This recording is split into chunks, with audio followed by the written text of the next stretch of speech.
My name is Phil Finnemore from the Australian Building Codes Board, and today I'm going to talk about some changes in NCC 2022 relative to fire safety.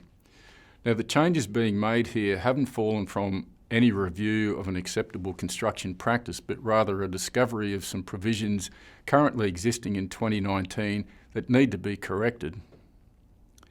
So what we're talking about is separating walls between two buildings, that's two Class 1 buildings, and in particular the extension of that fire separating wall as an external wall, being the vertical projection of the building below.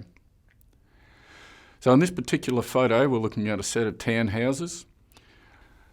The building on the left, shaded in yellow, is separated from the building on the right through a fire separating wall, but you'll note that there's an extension, a vertical projection of that building up to that red overhanging eave.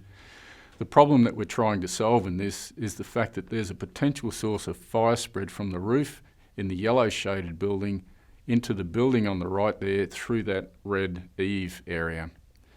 Now, the problem that we've discovered and are correcting relates to the current provision of 3.7.2.7 allowable encroachments, where it says an encroachment is any construction between the external wall of a building and another building or another boundary or a vertical projection.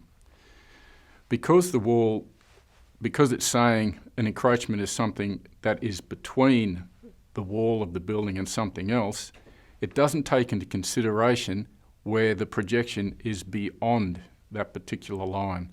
So the boundary or vertical projection, that dotted line in the diagram down below, is not caught by this particular provision.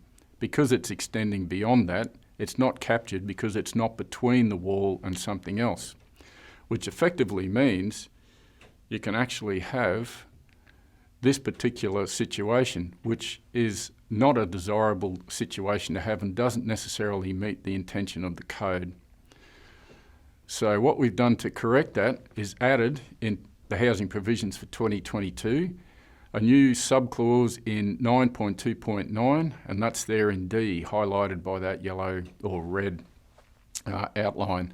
And what it's saying now is an encroachment is any construction that extends beyond the vertical projection of another building on the same allotment. What that now means is you can't have an encroachment that extends beyond that because it is a potential source of fire spread. In 9.2.9, there's another section that we've tidied up as well, and if we have a look at this one, subclause 1C, an encroachment is any construction between the external wall of a building and the vertical projection of the external wall of another building on the same allotment. Now that's the outcome we're looking for. But if we have a look at this particular photo and go back to subclause E and those same provisions in 2019, you'll see that this particular overhang is not permitted. And it's not permitted because in E, it's saying the encroachments allowed between the external wall of a building and the vertical projection of an adjoining building, which is that red dotted line up the middle, is limited to non-combustible fascias, gutters and downpipes. But this situation with that eave overhang is much safer than one that we showed before, where the red overhanging eave was above that townhouse that was shaded in yellow. So the code is saying you can't do this, but it's significantly safer than what we've currently got. So what we've done is changed in the housing provisions for 2022, subclause 5 in the allowable encroachment provisions to say encroachments allowed to project beyond the vertical projection of another building are non-combustible fascias, gutters and downpipes. So you can have an eave overhang in this particular situation. You're still subject to the limitations of how close that can go to the vertical projection. But if there are any encroachments hanging over that particular red dotted line, they can only be non-combustible fascias, gutters and downpipes.